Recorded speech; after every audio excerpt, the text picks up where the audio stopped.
নমস্কার ভিউয়ার্স, প্রিয়াঙ্কা লাইফস্টাইলে আপনাদের আমন্ত্রণ জানাই। আমি আজকে আপনাদের সাথে খুব সহজে কিভাবে সরষে ইলিশ রান্না করা যায় সেই রেসিপিটি শেয়ার করব।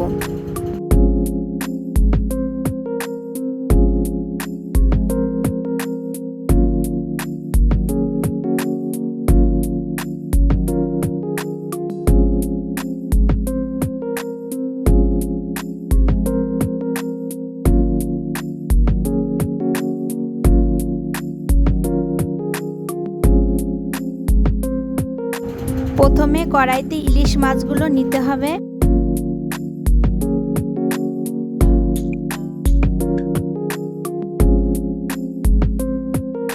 মাছের মধ্যে একে একে হলুদ লবণ দিয়ে দিতে হবে। তারপর একসাথে পরিমাণ মতো সর্ষে, সামান্য আস্ত জিরে, 4-5টি ঝাল, সামান্য লবণ ও হলুদ দিয়ে বেটে নিতে হবে।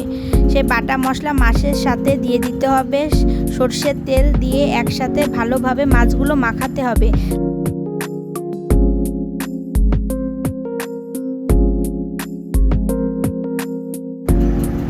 তারপর পরিমাণ মতো জল দিয়ে দিতে হবে।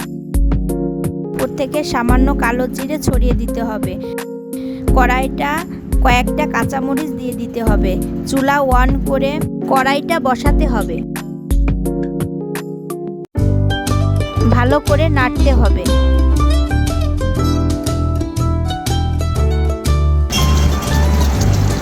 হাই হিটে রান্না করতে হবে। ফুটে উঠলে চুলার আঁচ কমাতে হবে।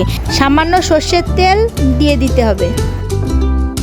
কিছুক্ষণ পর ঢাকনা খুলে মাছটা উল্টে দিতে হবে।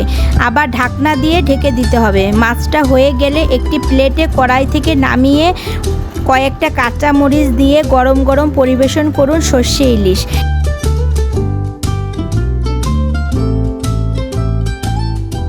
এই রেসিপিটি ভালো লাগলে লাইক, কমেন্ট, শেয়ার করতে ভুলবেন না।